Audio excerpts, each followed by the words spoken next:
ورحمۃ اللہ وبرکاتہ.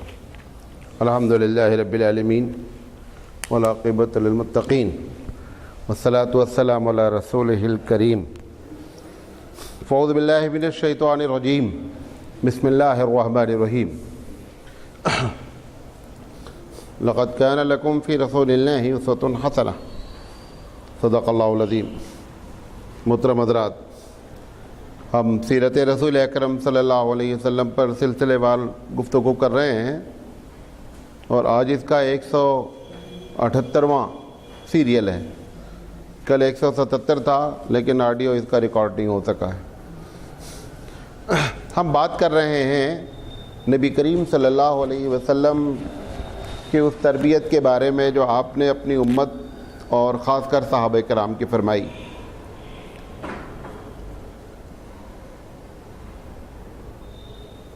تربیت کا جو اصل مقصد ہے وہ یہ ہے کہ امت اس طریقے سے اس دنیا میں رہے کہ جس کی وجہ سے غیروں کو بھی اور اپنوں کو بھی سکون کے ساتھ زندگی گزارنے کا موقع فراہم ہو. سکون کے لیے لازم ہے کہ آدمی ایک دوسرے کے حقوق کو ادا کرے. اگر حقوق ادا کیے جاتے رہتے ہیں تو دنیا میں سکون برقرار رہتا ہے. تو حقوق کے سلسلے میں ہم نے 2 گفتگو آپ سے کی مختصراً. ایک تو سب سے پہلے والدین کے حقوق بیان کیا اور دوسرا جو ہے وہ میں نے میاں بیوی کے حقوق بیان کیے. یہ کمپلیٹ حقوق نہیں ہے بلکہ بیس ہم نے بتایا ہے. اگر تفصیل دیکھنا چاہیں تو پھر دوسری کتابوں میں اس کے بارے میں گفتگو ہے.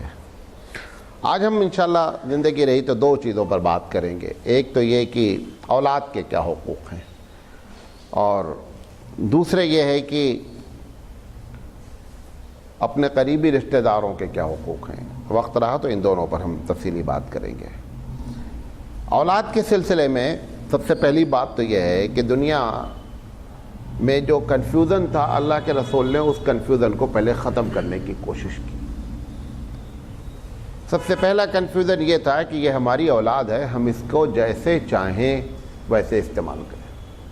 یعنی اگر ہم زندہ رہنے دیں تو یہ میری شرافت، اگر ہم مار دیں تو یہ میرا حق ہے، ہم اس کو مار سکتے ہیں. تقریباً 6 وجہ ہوتی تھی جو اللہ کے رسول کے زمانے میں لوگ اولاد کو قتل کر دیتے تھے. کتنی وجہ ہوتی تھی؟ 6 وجہ ہوتی تھی. سب سے پہلی وجہ تو یہ ہوتی تھی کہ آدمی غریب ہوتا تھا، لہذا وہ یہ ڈرتا تھا کہ اگر بچہ پیدا ہوگا تو کھائے گا کیا. قرآن مجید نے اس کا ذکر کیا، لا تقتلوا اولادکم، لوگوں اپنے بچوں کو قتل نہ کرو، خشیۃ املاق، رزق کے خوف سے بچوں کو قتل نہیں کرو. اللہ تعالیٰ نے پھر اس کا جواب دیا کہ اس زمین پر جب کوئی پیدا ہوتا ہے وَمَا مِن دَابَّةٍ فِي الْأَرْضِ إِلَّا عَلَى اللَّهِ رِزْقُهَا، جب کوئی اس زمین پر جتنی بھی جاندار چیزیں ہیں ان سب کو رزق میں دیتا ہوں. لہذا یہ جو تمہارا فلسفہ ہے کہ بچہ پیدا ہوگا تو ہمارے گھر میں کھانا کھائے گا، لہذا کیا کریں، اس کو پیدا نہیں ہونے دیں، یا یہ کہ پیدا ہونے کے بعد ختم کر دیا جائے. یہ ایک طریقہ تھا. دوسرا طریقہ منت مان لی جاتی تھی کہ اگر میرا یہ کام ہو گیا تو فلاں بت یا فلاں قبر یا فلاں شخص جو مر گیا ہوتا اس کے نام پر ہم اولاد کو ذبح کر دیں گے. عموماً یہ پوری دنیا میں 2 جگہ پہ رائج تھا، ایک عرب میں اور ایک ہندوستان میں راجپوتوں کے یہاں. اللہ کے رسول صلی اللہ علیہ وسلم کے والد حضرت عبداللہ کے جو والد ہیں انہوں نے بھی یہ منت مانی تھی کہ اگر میرے 10 لڑکے ہوئے تو میں ایک کو قربان کر دوں گا اللہ کے راستے میں. تو اتفاق سے ان کے 10 اولاد ہوئی. تو اب یہ ہوا کہ 10 میں کس کو قربان کیا جائے، تو انہوں نے پرچہ نکالا تو پرچہ نکلا عبداللہ کے نام. حضور کے والد کے نام پرچہ نکلا کہ عبداللہ کو ذبح کر دیا جائے. عبداللہ کی جو اہلیاں ہیں یعنی حضور صلی اللہ علیہ وسلم کی جو والدہ محترمہ ہیں آمنہ، جب ان کو معلوم ہوا تو سسرال والوں نے ان کو بڑا پریشرائز کیا کہ ان کا داماد تھا وہ، کہ آپ اس کو ذبح نہیں کر سکتے۔ انہوں نے کہا میں نے منت مانی ہے، میں عرب کا رئیس ہوں، میں امیر ہوں، میں اپنے وعدے سے پھر نہیں سکتا، مجھے ذبح کرنا ہی کرنا ہے۔ اچھا اولاد بھی اسی فرما بردار ہوتی تھی۔ اب یقینی بات ہے اب شادی ہو چکی ہے، ذبح کر رہا تو لڑکا جوان ہے، وہ باپ کے سامنے کھڑا ہوتا تھا، کیسے ذبح کرتا، دیکھتے ہم تو تمہیں کو کر دیں گے، بھائی معاملہ تو یہاں تک ہی بڑھ سکتا ہے نا۔ تو فرما برداری رئیس کی ویسے بھی تھی، تو عبد المطلب نے اس مسئلے کو حل کرنے کے لیے، میں نے اس پر تفصیلی بات کی ہے، میں مختصر بیان کر دیتا ہوں، کچھ لوگ نئے ہیں، اس مسئلے کو حل کرنے کے لیے انہوں نے، ان کے ہاں جب کوئی مسئلہ پھنستا تھا عربوں میں تو ایک کاہنہ عورت تھی، کاہن تھی جو فال نکالتی تھی، وہ ایسے مسائل میں ان لوگوں کو گائیڈ کرتی تھی۔ تو عبد المطلب نے کہا کہ ٹھیک ہے میں اس سے مسئلہ پوچھتا ہوں کہ اب اس مسئلے کا حل کیا کیا جائے۔ اس کے پاس گئے، جا کر کے اس نے کہا کہ بتایا اس نے کہ انہوں نے کہ میں نے منت مانی ہے، اور جب پرچہ نکالا میں نے تو عبداللہ کا نام نکلا۔ تو اس نے کہا ایسا کرو کہ اس کے بدلے میں اونٹ ذبح کر دو اور عبداللہ کو چھوڑ دو۔ تو کتنا اونٹ ذبح کیا جائے؟ تو اس نے کہا 10 اونٹ ذبح کرو۔ تو اس نے کہا کہ 10 اونٹ اور عبداللہ 2 پرچے ڈالو اور پرچہ نکالو۔ اگر 10 اونٹ کا پرچہ نکل آئے تو اس کا مطلب 10 اونٹ اس کی جان کے برابر ہے، اور اگر 10 پر نہیں نکلے تو 10 اور بڑھاؤ، 20 پہ کرو، پھر بھی عبداللہ کا نام نکلتا ہے تو 30 بڑھاؤ۔ بہرحال ان کے سامنے وہ پرچہ نکالا گیا، عبداللہ رکھا گیا اور 10 اونٹ رکھا گیا، نام نکالا عبداللہ نکلا۔ اس نے کہا 10 اور بڑھاؤ، 20 کیا، پھر پرچی اٹھائی گئی، پھر عبداللہ نکلا، اس نے کہا 10 اور بڑھاؤ۔ ایسے بڑھاتے بڑھاتے بڑھاتے بڑھاتے جب 100 پہنچا تو اونٹ کی پرچی نکلی۔ اس نے کہا عبداللہ کا بدلہ 100 اونٹ ہے، 100 اونٹ اس کے بدلے میں آپ کو قربان کرنا ہے، تب عبداللہ کی جان۔ بہرحال یہ 100 اونٹ انہوں نے قربان کر دیے۔ میں بتانا یہ چاہتا ہوں کہ منت مانی جاتی تھی اور اولاد کو اس طریقے سے قتل کر دیا جاتا تھا۔ یہ دوسری وجہ تھی۔ تیسری وجہ تھی، ہندوستان میں بھی تھی یہ وجہ اور عربوں میں بھی تھی، دیوتاؤں کو خوش کرنے کے لیے بلی چڑھائی جاتی تھی۔ ہندوستان میں بھی تھا اور وہاں بھی تھا۔ ہندوستان میں ایک اور وجہ بھی ہے، عقیدے کی خرابی کی بنیاد پر بھی ہوتی تھی، اس یہ مصر میں بھی تھی اور ہندوستان میں بھی تھی۔ عقیدہ یہ ہوتا تھا جیسے ایک برج بن رہا ہے ریلوے کا یا اس کا، تو وہ جو کانٹریکٹر ہوتا تھا اگر وہ بدعقیدہ ہوتا تھا تو وہ یہ سمجھتا تھا کہ جب تک اس کے نیچے جان نہیں دی جائے گی تب تک برج کامیاب نہیں ہوگا۔ آپ دیکھیں بہت افواہیں اڑتی تھیں، فلاں پل بن رہا ہے لہذا بچوں کو جو ہے وہ کڈنیپ ہو گئے، بچوں کے اس کو نیچے دفن کر دیا گیا۔ یہ بھی ایک بدعقیدہ تھا اور اس کی وجہ سے بھی جان جاتی تھی۔ مصر میں نیل کا واقعہ آپ کو بتایا ہوں کہ نیل ندی کے سلسلے میں مشہور تھا کہ ہر سال ایک کنواری لڑکی کی جان اگر نیل میں نہیں ڈالی جائے گی تو نیل ندی جو ہے وہ خشک ہو جائے گی، اور ہر سال ایک لڑکی کو کیا ہوتا تھا، کسی نہ کسی کی لڑکی کو زندہ جو ہے اس میں گاڑ دیا جاتا تھا۔ حضرت عمر رضی اللہ تعالیٰ عنہ کے زمانے میں نیل خشک ہو گئی، گورنر نے خط لکھا کہ ایسا ایسا یہاں عقیدہ ہے، جب تک جان نہیں دی جائے گی تب تک نیل نہیں چلے گی۔ حضرت عمر رضی اللہ تعالیٰ عنہ نے خط لکھا نیل کے نام کہ محمد صلی اللہ علیہ وسلم کا ایک امتی، اللہ کا ایک بندہ تم کو خط لکھ رہا ہے، اور اگر تم اپنی مرضی سے چلتی ہو اور تمہارے اندر یہ طاقت ہے کہ کسی کو نفع اور نقصان پہنچاؤ تو آج کے بعد تم کبھی نہیں جاری ہونا، اور اگر تم ہمارے رب کے حکم سے چلتی ہو تو یہ پرچہ پڑھتے ہی اللہ کے حکم سے جاری ہو جانا۔ اتنا آدمی کو اپنے رب پر بھروسہ تھا۔ حضرت عمر رضی اللہ تعالیٰ، یہ ان کے ایمان کی بات ہے کہ اپنے رب پر ان کو ناز تھا کہ اگر ہم رب کے نام پر خط لکھ رہے ہیں تو نیل کی کیا مجال ہے کہ نیل چالو نہیں ہو۔ تاریخ شاہد ہے، بعض تاریخ سے وہ خط محفوظ ہے، بعض لوگ کہتے ہیں کہ جو خط ڈالا گیا، بعض لوگ کہتے ہیں کہ اس کی کاپی، 2 کاپی رکھی گئی، ایک خط نیل میں ڈال دی گئی، ایک رکھی گئی ریکارڈ کے طور پر۔ بہرحال وہ خط ڈال دیا نیل میں، نیل خشک تھی، اس دن سے لے کر آج تک نیل کبھی خشک نہیں ہوئی۔ یہ تیسرا طریقہ تھا، بدعقیدے کی بنیاد پر اولاد کو کیا کرتے تھے لوگ؟ قتل کر دیتے تھے۔ چوتھی وجہ یہ ہندوستان میں صرف کہ جب شوہر کا انتقال ہو جاتا تھا تو بیوہ عورت کو زندگی گزارنا عار سمجھا جاتا تھا، لہذا بیوہ شوہر کی چتا میں جل کر کے کود کر کے جان دے دیتی تھی اور زندہ جل جاتی تھی، اور اس کے بعد اس کی بڑی پوجا ہوتی تھی، وہ عورت اپنے آپ کو شوہر کے ساتھ جلا دیتی تھی۔ یہ بھی ایک طریقہ تھا۔ اس کے بعد لڑکیوں کے دفن کرنے کا طریقہ جس کی بنیاد عار تھی۔ عار سمجھتے ہیں؟ یعنی مجھے اس بات کی شرم آتی ہے۔ 2 وجہ سے ہوتی تھی، عرب میں بھی تھی، ہندوستان میں راجپوتوں میں تھی۔ پہلی وجہ یہ تھی کہ داماد گھر میں آئے، یہ عار اپنے آپ کو سمجھتے تھے، یہ عار کہ گھر میں داماد آوے یہ عار ہے، ایک وجہ۔ دوسری وجہ یہ تھی کہ جب عربوں میں کہ جب جنگ ہوگی اور اگر ہماری قوم ہار گئی تو جو قوم ہم پر حملہ کرے گی وہ ہماری عورتوں کو پکڑ کے لے جائے گی اور ان کو باندھی اور لونڈی کی حیثیت سے استعمال کرے گی، لہذا نہ عورتیں رہیں اور نہ اریسٹ ہوں۔ یہ دونوں وجہ ہوتی تھی۔ یہ جو داماد والی وجہ ہے، یہ بعض ہندوستان میں، یو پی میں بعض مسلمانوں کے یہاں بھی یہ رواج تھا کہ اگر گھر میں داماد آ جاتا تھا تو جو باپ ہوتا تھا نا، وہ گھر میں داخل نہیں ہوتا تھا، پھر آتا ہی نہیں تھا گھر کے اندر، قدم ہی نہیں رکھتا تھا جب تک داماد گھر میں موجود رہتا تھا۔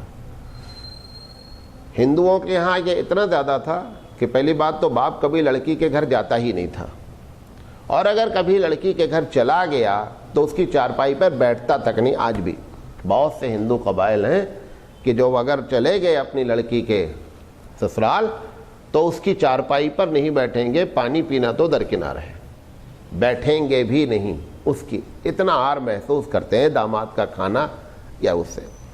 بہرحال اس طریقے سے ان تمام کو نبی کریم صلی اللہ علیہ وسلم نے یک لخت ختم کیا کہ اولاد اللہ تعالیٰ کے گفٹ ہیں، ان کی جان تمہارے قبضے میں نہیں ہے، جان رب کے قبضے میں ہے۔ اگر تم اس کے مالک ہوتے تو تم کو قتل کا اختیار بھی ہوتا، چونکہ تم مالک نہیں ہو لہذا قتل کا اختیار بھی نہیں ہے۔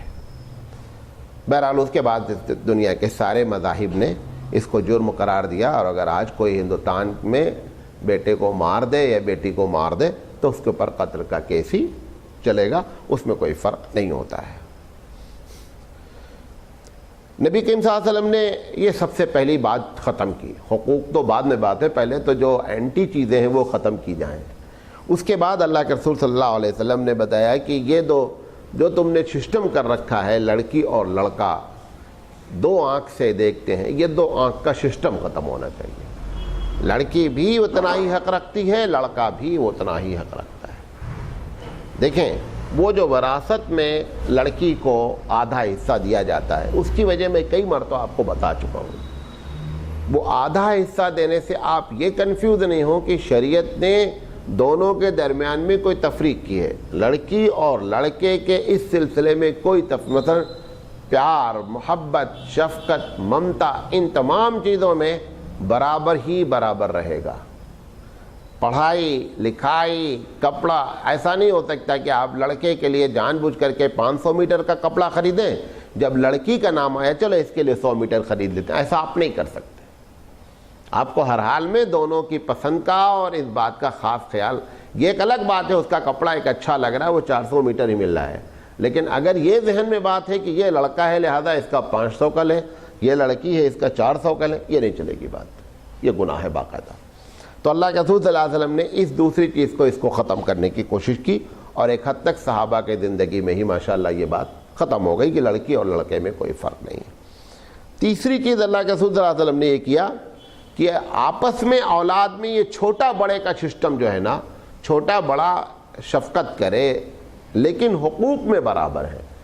ہندوازم میں پہلوٹی کا لڑکا جو پہلا لڑکا ہے اس کو ہی سارے حق حاصل ہوتے تھے، بقیہ اس کے نیچے. عربوں میں آج بھی ہے جو ولی عہد بنایا جاتا ہے بادشاہ کے بعد، اس میں زیادہ تر 90% کس کا نام ہوتا ہے؟ کراؤن پرنس میں بڑے لڑکے کا نام ہوتا ہے، اس کو ولی عہد بنا دیا جاتا ہے. بہرحال اس کو بھی اللہ کے رسول صلی اللہ علیہ وسلم نے ختم کیا کہ اولاد میں کسی قسم کی کوئی تمیز نہیں ہوگی. ایک مرتبہ ایک صحابی کا واقعہ ہے کہ انہوں نے ایک اولاد کے لیے کچھ پراپرٹی کی اور اس پر نبی کریم صلی اللہ علیہ وسلم کو گواہ بنانا. یہ آج ہمارے یہاں بھی ہوتا ہے، ہمارے معاشرے میں بھی، کہ ہم جو ہے وہ اپنے کسی ایک بیٹے کے نام پلاٹ لے لیتے ہیں، کسی ایک بیٹے کے نام پراپرٹی لے لیتے ہیں. یہ ایک دم غلط چیز ہے. آپ نے سوچا نہیں میں بعد میں کروں گا، آج کے بعد کل مر گئے تو کیا ہوگا؟ آج کے بعد اگر کر بندہ مر گیا، جو کہہ رہے ہیں ہم بعد میں اس کے نام بھی ایک پلاٹ بنا دیں گے، اس کے نام بھی ایک گھر لے لیں گے، یہ پلاٹ دکھانے کے بعد ہی مر گئے، اب کیا ہوگا؟ لہذا یہ ایک دم غلط کانسیپٹ ہے. شرعی لحاظ سے اس کی کوئی اجازت نہیں ہے. باپ جس وقت پراپرٹی بنا رہا ہے اس کو چاہیے کہ سارے بیٹوں کے نام برابر برابر بنائے، اور اگر بنا دیا ہے اور آج مسئلہ معلوم ہو رہا ہے تو اس میں اس کی اپنی زندگی میں اس کا نام بھی کیا کرے؟ داخل کرائے کہ اس میں اس کا بھی حق ہوتا ہے. باپ کو یہ اختیار قطعی نہیں ہے. تو اللہ کے رسول صلی اللہ علیہ وسلم زمانے میں وہ صحابی نے ایک پراپرٹی بنا کر کے حضور صلی اللہ علیہ وسلم کو گواہ بنایا. حضور صلی اللہ علیہ وسلم نے پوچھا یہ جو تم مجھ کو گواہ بنا رہے ہو، ایسے ہی تم نے دوسرے لڑکوں کو بھی دیا ہے؟ انہوں نے کہا نہیں، میں نے تو صرف اس لڑکے. حضور نے فرمایا میں ظلم پر گواہ نہیں بنتا، یہ تمہارا ظلم ہے، میں اس پر گواہ نہیں بنتا. اور وہ ہوشیاری میں گواہ بنایا جا رہا تھا کہ اگر حضور اس پر گواہ بن جاتے تو اس بات کی دلیل ہوتی کہ اس قسم کی پراپرٹی بڑے یا چھوٹے لڑکے کے نام کرنا جائز. آپ کو حیرت ہوگی، ہمارے یہاں اسلام میں اگر ایک باپ کا انتقال ہو جائے، کسی باپ کا انتقال ہو جائے، اور جس وقت انتقال ہوا ہے اس وقت اس کی بیوی پریگننٹ ہے، حمل سے ہے، جب باپ کی پراپرٹی تقسیم کی جائے گی تو وہ جو حمل والا بچہ ہے اس کا حصہ نکالا جائے گا. ایسا نہیں کر سکتے آپ کہ چلو ابھی بانٹ لیتے ہیں اور جب یہ پیدا ہوگا تو اس کے بعد سب لوگ دے دیں گے. ایسا نہیں. یا تو پوری پراپرٹی ڈیلے رکھو جب تک کہ بچہ پیدا نہیں ہو جاتا، اور اگر بچہ اس سے پہلے دوسرے شیئر ہولڈرز پریشر ڈالنا ہی نہیں صاحب ابا کی پراپرٹی تقسیم کرو، تو ایسی شکل میں اس کو بیٹا مان کے تقسیم کر لو. جو پیدا ہونے والا بچہ کیونکہ اگر آپ بیٹا مانیں گے تو اس کو حصہ زیادہ جائے گا، اگر بیٹی مانیں گے تو حصہ کم جائے گا. اب اتفاق سے آپ نے کم دے دیا اور کم دینے کے بعد وہ بیٹا ہوا، تو اب جب لوگوں سے کہو گے بھئی اتنا سب کو زیادہ گیا، اس کو واپس کرو، بہر ایک آدمی اس میں انکار کر دینے تھا میں تو خرچہ کر دیا واپس نہیں کرتا، وہ چکر ہی نہیں چلا. بیٹا مان کے کرو تاکہ زیادہ آوے، اور اگر بیٹی ہو گئی ہے تو بقیہ جو زیادہ آیا ہے وہ پھر شیئر کے لحاظ سے کیا کر دو؟ تقسیم کر دو. یہاں تک شریعت نے اس بات کا اہتمام کیا ہے. بڑی اولاد تو درکنار، ابھی جو پیدا بھی نہیں اس کو بھی اس نے برابر کہا. بات سمجھے میری جو کہنا چاہ رہا ہوں؟ کہ مطلب یہاں پہ جو ہندوستان میں پلوٹھی کے لڑکے بڑے لڑکے کی جو بات ہے وہ بات تو درکنار ہے. ہمارے یہاں ہونے والا بچہ بھی فزیکلی پراپرٹی میں اس لڑکے کے برابر ہے جو سب سے پہلا لڑکا پیدا ہوا ہے. اس بات کو اللہ کے رسول صلی اللہ علیہ وسلم نے یہ لفظ ختم فرمایا. عربوں میں آخری چیز قتل کرنے کی جو وجہ اولاد میں لڑکیوں کی تھی، یہ اوپر کی جتنی بتائی اس میں ساری چیزیں شامل تھیں، اور لڑکا بھی قتل ہو جاتا تھا، لڑکی بھی. اللہ کے رسول صلی اللہ علیہ وسلم نے اس پر بڑی تحریک چلائی. فرزدق ایک شاعر ہے، بہت بڑا شاعر ہے، اس کے دادا کا نام صعصع ہے، صاد عین صعصع. یہ بڑا مزاجن جو ہے نا بہت اچھا آدمی تھا، حضور کے زمانے تک حیات رہا، ایمان بھی لائے، بعد میں صحابی بنے. اگر ان کو یہ معلوم ہو جاتا تھا صعصع کو کہ کوئی آدمی کے گھر میں لڑکی ہوئی ہے اور وہ اس کو پسند نہیں کرتا ہے، تو جا کر کے اس بچی کو پیسہ دے کر کے لے لیتے تھے کہ میں اس کی پرورش کروں گا، یہ میری بچی ہے. اور ایسے 360 لڑکوں کی کفالت اسے اپنے زندگی میں کی اور ان کو دفن نہیں کرنے دیا. 360 لڑکیوں کی حفاظت کی ذمہ داری لی. نبی کریم صلی اللہ علیہ وسلم کے بارے میں ایک روایت آتی کہ آپ نے 80 لڑکیوں کو، جو آپ کو معلوم ہو، حالانکہ نبی کے پیدائش کے بعد نبی کے نبوت کے بعد فوراً ہی اس پر کنٹرول ہونا شروع ہو گیا تھا، لیکن اس کے باوجود ایک آدھ کیس ہوتے رہتے تھے یہ فرزدق کے جو دادا کی بات میں نے آپ کے بتائی، یہ نبی کریم صلی اللہ علیہ وسلم سے بہت مطلب عمر میں زیادہ ہیں۔ اللہ کے رسول صلی اللہ علیہ وسلم نے 80 لڑکیوں کو اپنی زندگی میں جہاں معلوم ہو گیا ان کی کفالت کی ذمہ داری لے کر کے ان کی جان بچانے کی کوشش کی۔ بنو تمیم بہت مشہور قبیلہ ہے عرب کا، اس کا سردار تھا، اس کا نام تھا قیس بن عاصم۔ قیس بن عاصم جب اسلام لائے تو انہوں نے نہ کر اللہ کے رسول صلی اللہ علیہ وسلم سے کہا، اللہ کے رسول میں نے اپنی زندگی میں اپنے ہاتھوں سے اپنی 10 بیٹیوں کو زندہ دفن کیا ہے، 10 بیٹیوں کو زندہ دفن کیا ہے، یہ بتائیے کہ اب اسلام لانے کے بعد اس گناہ کا کفارہ کیسے ہوگا؟ اللہ کے رسول صلی اللہ علیہ وسلم نے فرمایا کہ تم ایسا کرو کہ 10 غلام آزاد کرو، اس کے بدلے میں 10 غلام آزاد کرو۔ تو انہوں نے کہا کہ میرے پاس جو ہے وہ اتنے غلام نہیں ہیں۔ کہا جتنا وہ کر دو، جتنا بچے ان کی جگہ پر اونٹ ذبح کر کے غریبوں کو کھانا کھلاؤ، یہ اس کا کفارہ بتا کر کے، اور پھر آپ نے فرمایا کہ الاسلام یہدم ما کان قبلہ، کہ اسلام لانے کے بعد اسلام سے پہلے جو گناہ بندہ کرتا ہے پروردگار عالم اس کو کیا کر دیتا ہے؟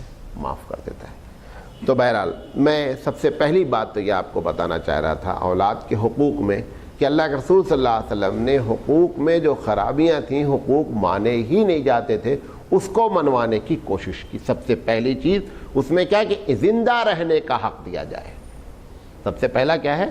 زندہ رہنے کا حق دیا جائے، اس پر اللہ کے رسول صلی اللہ علیہ وسلم نے زور دیا۔ اس کے بعد جب یقینی بات ہے جب بچہ پیدا ہوتا ہے تو دوسرا مرحلہ ہے جب ایک آدمی پہلے سے کسی لڑکی کے بارے میں ناراض ہے۔ آپ کو ابھی 1 مہینہ پہلے کا کیس معلوم ہوگا، بنگلور میں ایک لڑکی کے ساتھ باپ نے جو کیا اور پھر وہ لڑکی جو ہے وہ اس کا انتقال ہو گیا، سارا کیس پورا جو ہے پیپر میں مستقل اس کے بارے میں آتا رہا۔ اگر سب سے پہلے زندہ رہنے کے حق کو نہیں تسلیم کیا جائے گا تو پرورش کا حق کہاں سے بیان کیا جا سکتا ہے؟ لہذا اس میں لاجک تھی کہ پہلے یہ دماغ میں بیٹھایا جائے کہ اولاد کو زندہ رکھنے کا حق اللہ نے دیا ہے، لہذا آپ اس حق کو ڈسٹرب نہیں کر سکتے۔ اب اس کے بعد نبی کریم صلی اللہ علیہ وسلم نے پرورش کی بات کی۔ پرورش میں سب سے پہلے مسئلہ آیا دودھ پلانے کا۔ دودھ پلانے میں اللہ کے رسول صلی اللہ علیہ وسلم نے اتنا اس کا حق بیان کیا کہ دودھ پلانے والی کو ماں کا درجہ دے دیا۔ دودھ جس عورت نے پلایا ہے اس کے بیٹے کو اس پینے والی کا بھائی قرار دے دیا۔ جتنے رشتے اس عورت کے جس سے دودھ پیے گئے ہیں، اگر اس کا چچا ہے تو اس کا چچا ہو جائے گا، اگر پلانے والی کا شوہر ہے تو اس کا باپ بن جائے گا، پلانے والی کی لڑکی ہے تو اس کی بہن بن جائے گی، پلانے والے کا بھائی ہے تو اس کا بھائی بن جائے گا۔ یہ جو پورا سسٹم رکھا گیا اس کی بنیادی وجہ یہ ہے کہ یہ معلوم ہو کہ ایک بچے کی پرورش ماں باپ کے ذمے بہت بڑا جو ہے یہ فرض ہے، اس کو ادا کرنا چاہیے۔ کبھی زندگی رہی تو ہم اس پر الگ سے گفتگو کریں گے کہ یہ عورتیں جو بیچارے مطلب حمل سے لے کر کے بچے کی پرورش تک جو چیزیں کرتی ہیں اس میں ان کو کس طریقے سے ثواب ملتا ہے۔ بہت سی چیزیں ایسی ہیں جو ہماری عورتوں کو بتایا جائے تو ان کے اندر اللہ سے محبت بڑھے کہ اللہ نے ہمارے لیے گرچہ چلو یہ چیزیں رکھی ہیں تو اس کے بدلے میں ہم کو جو ہے دوسری چیزیں دے رکھی ہیں۔ ہمیشہ وہ ہمارے بارے میں جو سوچتی ہیں کہ جمعہ میں بھی جاتے ہیں، تقریریں سنتے ہیں، ویسے بھی پروگرام اٹینڈ کرتے ہیں اور ہم ان سب چیزوں سے محروم رہتے ہیں، تو ان سب کے بارے میں انشاءاللہ زندگی رہی آپ لوگ دعا کریں تو ایک بہت اچھا سا پروگرام ہم ترتیب دے رہے ہیں کہ وہ عورتوں کو جو ہے وہ آپ سیریز سنائیں چاہے جو بھی سنائیں، بہرحال وہ عورتوں کو لے جا کر کے دینے کی بات ہے۔ تو اللہ کے رسول صلی اللہ علیہ وسلم نے اس پر خاص توجہ دی کہ سب سے پہلے بچے کی جو ہے وہ دودھ کے مسئلے کو حل فرمایا۔ اس کے بعد پرورش میں جو بنیادی چیز ہوتی ہے نام رکھنا ہے، نام رکھنے کے بعد قرآن مجید کا سکھانا ہے، عقیقہ ہے، اس کے بعد جو ہے وہ تہنیک ہے، 3-4 چیزیں ہیں۔ ایک اس پر میں نے پوری تقریر کی ہے دھارواڑ میں، کہ آپ لوگ اگر سننا چاہیں کہ بچے کی پیدائش سے لے کر 7 دن تک کیسے کیا کیا شرعی اصول ہے اس پر پوری ہم نے گفتگو کی ہے۔ ہم یہاں پر مختصر بتا رہے ہیں کہ نام رکھیں، اچھا رکھیں۔ اچھے سے مراد کیا ہے؟ اسلامی نام رکھیں۔ بعض لوگوں کے عورتوں میں خاص کر یہ ہوتا ہے کہ نام ہمارا ایسا ہونا چاہیے جو کسی کا نہیں رہنا، یہ تصور نہیں ہے۔ نام رکھیں، اسلامی نام رکھیں، اور اگر وہ اچھے لوگوں کے نام ہوتے ہیں تو ان اچھے لوگوں کے نام کے اثرات انسان کی زندگی پر پڑتے ہیں. تو اس بات کی کوشش کریں. پھر تہنیک کریں. تہنیک کیا کہتے ہیں؟ کوئی چیز میٹھی چیز کھجور وغیرہ کوئی بزرگ آدمی سے جو ہے چبا کر کے تھوڑا سا لعاب بچے کے منہ میں رکھ دیا جائے. اس کے بعد بچے کو اذان دینا ہے, تہنیک کرنا ہے, عقیقہ کرنا ہے, اور کرنے کے بعد پھر بچہ جو ہے وہ دودھ پلانے کا مسئلہ ہے. اس کے بعد بچے کو تعلیم کا مسئلہ ہے, اور تعلیم میں خاص کر لڑکیوں کی تعلیم کا مسئلہ ہے. لڑکوں کو تعلیم اس لیے میں کہہ رہا ہوں کہ لڑکوں کو تعلیم تو دینے کو سبھی لوگ سمجھتے ہیں. دیکھیں, لڑکیوں کو اسلامی تعلیم دینا بے حد ضروری ہے. ابھی اس میں جتنے لوگ بیٹھے ہیں, ابھی ایک سوال آیا ہوا ہے اتنا خطرناک قسم کا. اب اس کے لیے میں اگر صرف ان کا جواب دوں, اس سوال کا کل جمعہ ہے, تو 40 منٹ صرف ان کے جواب کے لیے چاہیے. انہوں نے مسئلہ پوچھا ہے, ایک صاحب نے, اللہ معلوم جو لوگ سوال پوچھتے ہیں بہتر ہے کہ نام نہیں لکھیں تو اچھا ہے. انہوں نے سوال پوچھا ہے کہ میری عورت ہم سے پیریڈ کا مسئلہ پوچھتی ہے اور ہم کو کچھ بھی نہیں معلوم ہے, اور اس کے لیے آپ کوئی CD دے دیں, کوئی کتاب بتائیں. بہرحال میں نے کتاب ان کو SMS کر دیا. اب سوال یہ ہے کہ ان سب چیزوں کے بارے میں اس کو خود معلوم ہونا چاہیے. اس کو خود نہیں معلوم ہوتا, کہیں پروگرام نہیں اٹینڈ کرتی, کہیں پڑھائی نہیں کر پا رہی. مولوی صاحب جو قرآن پڑھا دیے ہیں, بچے کے ماں باپ سمجھتے ہیں ہماری بچی سب کچھ اب جان گئی ہے. لہذا یہ بہت ضروری ہے کہ بچیوں کو حرام حلال کی تعلیم جو ہے دی جائے, اور لڑکے بھی ان باتوں کو جاننے. تو تعلیم کا مسئلہ ہے. اللہ کے رسول صلی اللہ علیہ وسلم نے اس پر بڑی فضیلت بیان کی کہ جو لڑکیوں کے بارے میں لوگوں کا خیال تھا, اللہ کے رسول فرمائے کہ جو 2 لڑکی کی پرورش کرتا ہے اور ان کے درمیان میں کسی قسم کی تفریق نہیں کرتا ہے, دونوں کو ایک آنکھ سے دیکھتا ہے, تو آپ نے فرمایا کہ وہ اور ہم جنت میں ہوں گے. ایک حدیث میں آتا ہے, آپ نے فرمایا ہم اور وہ اس طریقے سے جنت میں ہوں گے. لہذا لڑکی کی پرورش بھی بہت بڑا امتحان ہوتا ہے. خاص کر کسی کی لڑکیاں زیادہ ہیں اور لڑکے ایک آدھ ہیں, اب اس کے لیے بہت بڑا مسئلہ ہے. وہ بچے کی طرف کیا ہے زیادہ جھکتا ہے. دیکھیں, جھکنے میں ایک ہے فطری میلان, اس پر کنٹرول نہیں کر سکتے آپ. فطری میلان سمجھے نا, نیچرل آپ بچے کو زیادہ چاہ رہے ہیں. ہر پیرنٹ کے ساتھ ہوتا ہے. گھر میں 4 بچے ہوتے ہیں, کسی ایک کی طرف کبھی کبھی اس کا جھکان کیا ہوتا ہے, زیادہ ہو جاتا ہے. لیکن اس جھکان یہ دل کا جھکنا ہے, اس پر اللہ گرفت نہیں کرتا ہے. اللہ گرفت کب کرتا ہے کہ جب آپ اس جھکان کی بنیاد پر چپکے سے لا کر کے اس کو سامان دے دے, دوسرے کو نہیں دیے. یہاں پر پکڑ ہے, یہ گناہ ہے. اس کے لیے اچھا کپڑا خرید کے لائے, اس کے لیے کپڑا خرید کے لائے, اس کے نام ایک پلاٹ کر دیا, اس کو پتہ ہی نہیں ہونے دیا. یہ ساری چیزیں گناہ کبیرہ ہیں اگر ایسا کوئی کر رہا ہے. لہذا اللہ کے رسول صلی اللہ علیہ وسلم نے اس پر جو ہے ہماری تربیت فرمائی کہ بچیوں کے سلسلے میں خاص کر ان کو تعلیم دینا, تعلیم دینے کے بعد جو ہے ان کے درمیان میں تفریق نہیں کرنا, اور شادی ہونے کے بعد ان کی شادی کر دینا. اس پر اللہ کے رسول صلی اللہ علیہ وسلم نے بڑی خوشخبریاں سنائیں. یہ اولاد کے بنیادی حقوق تھے. اب انشاءاللہ دوسری بات کر لیں ورنہ یہ بہت لمبا سلسلہ چل رہا ہے. یہ دوسری جو رشتہ دار لوگ ہیں, عرب لوگ ان کو جو ہے وہ صلہ رحمی کہتے ہیں. یہ آج اس لفظ کے بارے میں سمجھ لیں یہ کیا چکر ہے. صلہ رحمی, رحم اور رحمان دونوں کا اصل جو لفظ ہے وہ ایک ہے. رشتہ دار کسے کہتے ہیں؟ ویسے پوری دنیا رشتہ دار ہے. اصل رشتہ دار وہ ہوتے ہیں کہ جن کا آپ جہاں سے آپ پیدا ہوئے ہیں اور وہ مادر رحم سے جتنے لوگ پیدا ہوئے ہیں وہ اصل رشتہ دار ہیں. اس میں کون ہوتا ہے؟ اسے بھائی اور اس میں بہن ہوتے ہیں.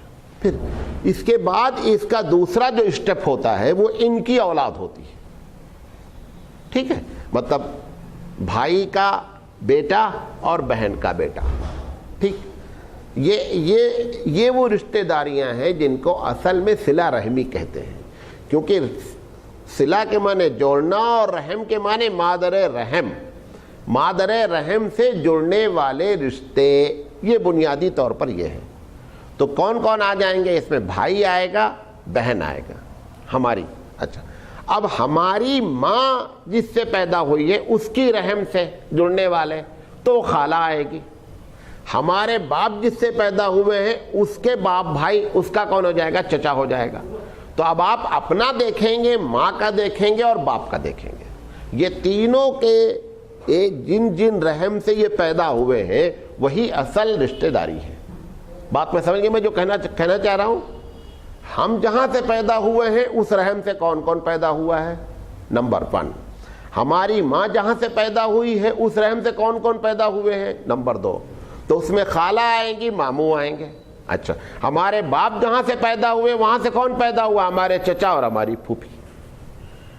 تو ٹوٹل ملا کے یہ 6 لوگ ہو گئے اور یہ 6 کی اولاد، یہ اصل رشتہ دار ہے. ان کے ساتھ صلہ رحمی کرنے، سب سے پہلے انہی کے ساتھ صلہ رحمی آپ کو کرنی ہی کرنی ہے. اچھا، اب صلہ رحمی میں کیا ہے، کیا کرنا ہے؟ ایک تو اصول اللہ کے رسول نے کامن بیان کر دیا پوری دنیا کے لیے، سب کے لیے، کہ من لم یرحم صغیرنا ولم یعقر کبیرنا فلیس منا. یہ ایک ہمارے پاس اصول ہے. اللہ کے رسول صلی اللہ علیہ وسلم فرماتے ہیں کہ من لم یرحم صغیرنا، جس نے اپنے چھوٹے پر شفقت نہیں کی، ولم یعقر کبیرنا، اور اپنے بڑے کا احترام نہیں کیا، فلیس منا، وہ امت محمدی صلی اللہ علیہ وسلم کا فرد نہیں ہے، یہ کسی دوسرے سے بلونگ کرتا ہے.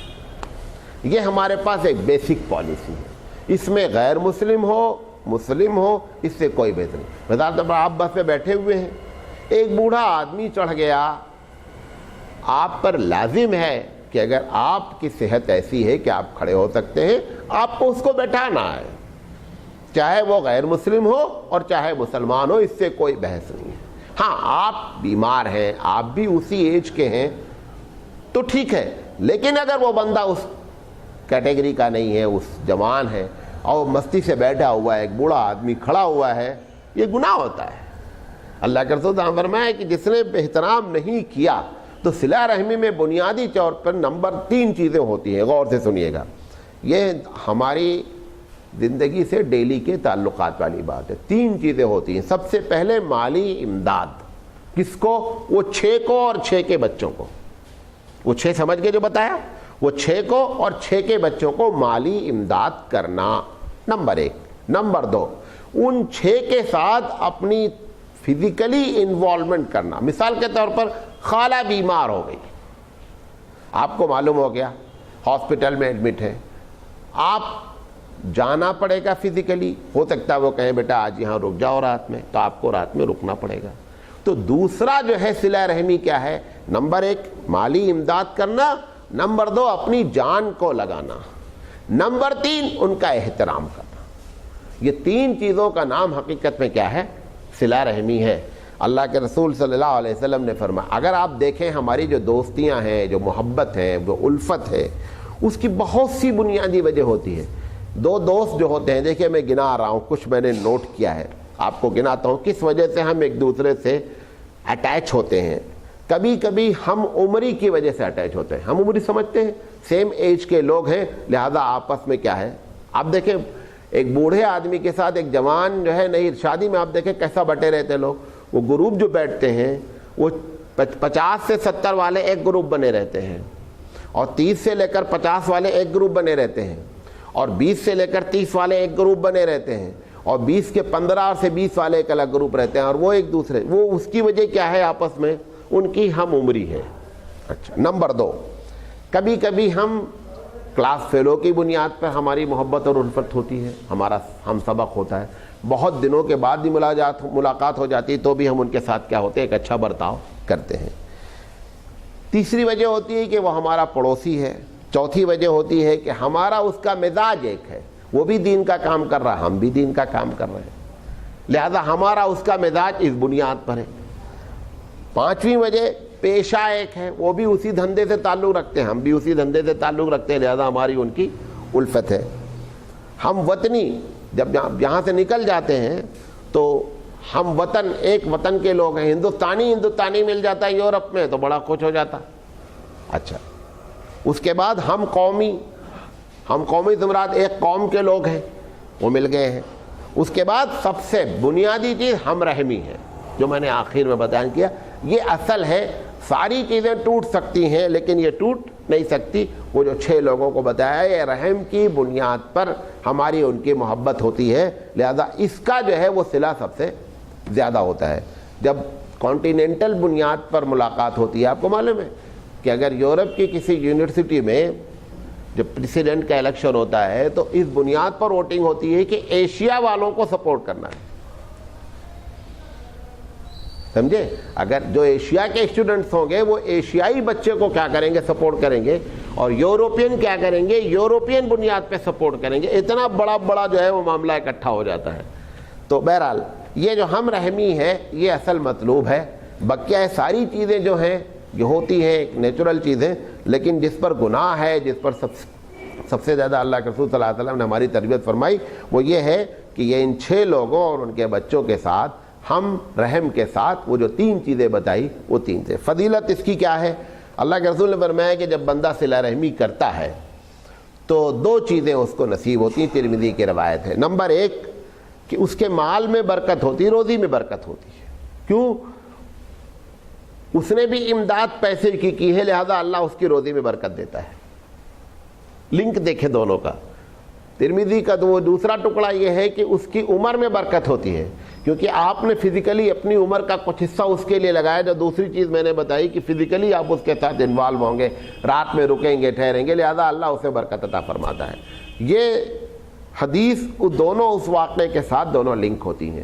لہذا اللہ کے رسول صلی اللہ علیہ وسلم نے اس کے بارے میں بڑی, بخاری کی ایک دوسری روایت ہے کہ اللہ نے رحم سے خطاب کر کے کہا کہ تو سن لے اے رحم, جس سے جو تجھ سے ملے گا اس سے میں ملوں گا, اور جو تجھ سے کٹے گا اس سے میں کٹوں گا. مطلب کیا ہوا کہ اگر یہ 6 لوگ اور ان کے بچے سے کوئی آدمی آپس میں کٹتا ہے تو اللہ کہتا ہے کہ میرا رشتہ بھی اس سے کٹے گا. اچھا, لڑائی ہماری ہے کس سے؟ انہی 6 سے ہے. انہی 6 سے لڑائی ہے نا ہماری. بقیہ کس سے لڑائی ہے؟ بقیہ کہیں نہیں. اللہ کے رسول صلی اللہ علیہ وسلم فرما رہے ہیں کہ اللہ خود کہتا ہے کہ اگر ان 6 میں سے رحم سے کہتا ہے کہ اگر تو ان سے ملے گا تو میں ملوں گا, اگر تو نہیں ملے گا تو میں بھی اس سے نہیں ملوں گا. بخاری شریف کی روایت ہے. ایک دوسری حدیث ہے, رحم الہی عرش الہی کو پکڑ کے کہتا ہے کہ اے پروردگار عالم, جو مجھ سے ملے تو بھی اس سے ملے. یہ اپیل کر رہا ہے, رحم اپیل کر رہی ہے کہ اللہ جو مجھ سے ملے آپ اس سے ملے, جو مجھ سے کٹے آپ بھی اس سے کٹے. اچھا, اللہ کے رسول صلی اللہ علیہ وسلم نے اس سے بھی اچھے انداز میں ہم کو سمجھانے کی کوشش کی. آپ نے فرمایا کہ لوگ سمجھتے ہیں احسان کا نام صلہ رحمی ہے. ہم بیمار ہوئے آپ دیکھنے آئے, لہذا ہم نے طے کیا کہ آپ بیمار ہوئے ہم بھی دیکھنے جائیں گے. یہ صلہ رحمی نہیں ہے, یہ صلہ رحمی نہیں. یہ تو آپ کا احسان کا بدلہ کیا ہے؟ احسان ہے, ٹھیک ہے, اچھی چیز ہے. ایک آدمی آپ سے بے مطلب ناراض ہے, اب آپ بھی ناک اپنی اونچی کے بیٹھے کہ وہ نہیں ملتا ہے تو میں کہیں کو ملنا یار نہیں. حضور نے فرمایا یہ صلہ رحمی ہے کہ جو تم سے کٹنا چاہتا ہے, جو تم سے کٹا ہوا ہے, خاص کر یہ 6 لوگ اور ان کے بچے, ان سے ملنے کی آپ کوشش کریں, ان سے ملنے کی کوشش کریں. اصل اس کا نام صلہ رحمی ہے. صلہ رحمی اس کا نام نہیں ہے کہ تم نے ہمارے ساتھ کیا ہم نے بھی تمہارے ساتھ کیا. یہ احسان ہے, احسان کا بدلہ احسان ہے, اچھی چیز ہے وہ بھی, لیکن اصل چیز یہ ہے کہ جو کٹنا چاہتا ہے اس سے ملنا. اچھا, اب یہ معاملہ, اسی بات کو اللہ نے فرمایا نا کہ اگر کوئی آدمی 3 دن تک کسی مسلمان سے بات نہیں کرتا تو اس کے اعمال کیا ہے؟ اللہ کے دربار میں ریکارڈ نہیں ہوتے ہیں. جس سے بھی لڑائی ہے, ہماری لڑائی کسی سے ہے, ہم کسی سے بات نہیں کرتے ہیں. ہر آدمی یہ کہتا ہے کہ میں ملنا چاہتا ہوں لیکن وہ نہیں ملتا. ہر آدمی کو یہی شکایت ہے. جو بھی دونوں, حالانکہ دونوں پارٹیاں جب ایک ہی بات کہہ رہے ہیں تو ایک تو صحیح ہو سکتا ہے, دوسرا تو صحیح نہیں ہو سکتا. صاحب ہم سے کیوں بول چال نہیں, ہم ان سے بہت ملنا چاہتے ہیں لیکن ملنا نہیں چاہتے. اس سے جب پوچھو نہیں یار ہم سے ان سے تعلق. ان سب کو قطع نظر رکھ کر کے کنارے رکھ کر ایک بات طے کر لیں کہ جو بھی ہم سے نہیں ملتا ہے ان 6 میں سے اور ان کی اولاد میں سے آپ ان سے کانٹیکٹ کریں, ان سے بات کریں. اللہ کے رسول صلی اللہ علیہ وسلم نے اس کی بڑی فضیلت بیان فرمائی. اور جو لوگ اس طریقے سے آپس میں ملتے ہیں اور اس بنیاد پر ملتے ہیں کہ یہ اللہ کا حکم ہے, پروردگار عالم کہتا ہے کہ ہم اس کے بدلے میں ان کو جنت دیں گے.